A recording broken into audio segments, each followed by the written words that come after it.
ওকে, so আমাদেরকে এখানে বলেছে 1.117 গ্রাম 50% বিশুদ্ধ লোহার আকরিককে লঘু H2SO4 অ্যাসিডে দ্রবীভূত করে প্রাপ্ত দ্রবণকে সম্পূর্ণ জারিত করতে 100 ml KMnO4 দ্রবণের প্রয়োজন। তাইলে আমাদের KMnO4 দ্রবণের ঘনমাত্রা বের করতে হবে। সো বেসিক্যালি এখানে কি হচ্ছে যে লোহার আকরিকের সাথে আমার লঘু H2SO4 এর ইয়ে হচ্ছে, তাহলে আমি কি বলতে পারি এখান থেকে যে Fe ইকুইভ্যালেন্ট টু আমার KMnO4 বলে ফেলতে পারি। মানে আমরা যদি রিঅ্যাকশনটা লিখি ইকুইভ্যালেন্ট না দিয়ে আমি আপাতত মেইন কথা এখানে কম্প্যারিজনটা হবে গিয়ে আয়রন এবং KMnO4 এর মধ্যে। তাহলে আমি একটা কাজ করি, আগে আমি সিম্পলি ভ্যালুগুলো আগে লিখে ফেলি, তাহলে আমাদের জন্য একটু ইজি হবে। প্রথম সেগমেন্টটা হচ্ছে গিয়ে Fe। আমি আর এইচএসসি তে আমরা যেরকম ডিটেইলসে করতাম এখানে আমি এত ডিটেইলস এখানে করছি না। একটা পার্ট হচ্ছে আয়রনের জন্য, একটা পার্ট হচ্ছে KMnO4 এর জন্য। তো আয়রনের পার্টটাতে আমাদের বলা আছে 50% বিশুদ্ধ আয়ন, তার মানে আমার আয়রনের জন্য ডাব্লিউটা হবে গিয়ে 50% অফ, মানে এই ওয়েটটার এই গ্রামটার 50% হবে, তাহলে 1.117, এটার 50% হবে আমার ডাব্লিউ, এটা 50% হবে আমার ডাব্লিউটা। তো আমরা সেটা বের করে ফেলি। তো এটা হবে 0.5585 হবে আমার, 0.5585 গ্রাম হবে এটা আমার। আর হচ্ছে এখান থেকে আমাদের KMnO4 এর দেওয়া আছে ভি, দেওয়া আছে ভি সমান দেওয়া আছে হচ্ছে, আমরা ভি2 ধরে ফেলি ওরটাকে।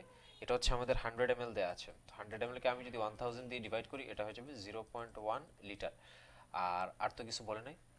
ওকে, তাহলে আমি এখন যদি বের করতে চাই ডিরেক্ট, আমরা আর কোনো কিছু না দেখে আমরা ডিরেক্ট ফর্মুলায় চলে যাই। এই যে আমরা একটু আগে পড়েছি, গত প্রশ্নে পড়েছিলাম, বা আমরা এটা তো আর এইচএসসি তে পড়ে আসছি, সো এটা আমি আর বললাম না। E1S1V1 equals E2 equal E2 S2 V2।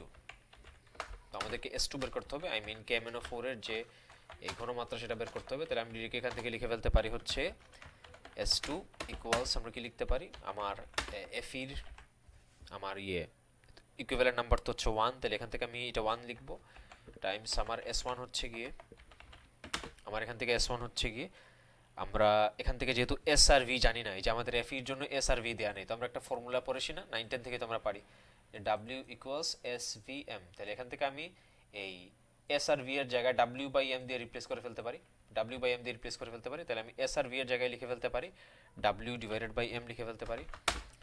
ওকে, আর এখান ওই পাশ থেকে আমার E2 আর V2 নিচে আসবে। E2 কত হবে, সেকেন্ডটার জন্য এই KMnO4 এর জন্য এটা 5 হয়, আমরা সবাই জানি, আর V2টা হচ্ছে এখান থেকে 0.1 দেখলাম। ওকে, তো এখন পরের লাইনে আমি ভ্যালুগুলো বসিয়ে দিই। এখান থেকে আমার S2 সমান আসবে গিয়ে 1 টাইমস আমার W, তো আমি মাত্র পেলাম, Wটা আমার ছিল হচ্ছে গিয়ে 0.5585, আর Mটা হচ্ছে এটা যেহেতু আয়রন তাহলে এখানে 56 বসবে, আর নিচে তো আমার ছিল 5 টাইমস 0.1, তাহলে এখান থেকে আমার ভ্যালুটা চলে আসবে। তো আমরা ক্যালকুলেশন করে ফেলি, ক্যালকুলেশন করলে আমাদের ভ্যালুটা চলে আসলো। তো এখান থেকে আমাদের আনসারটা আসি 0.02 মোলার, তাহলে আমাদের এখানে আনসারটা হচ্ছে গিয়ে 0.02 মোলার, তাহলে আনসারটা হবে বি নাম্বারটা।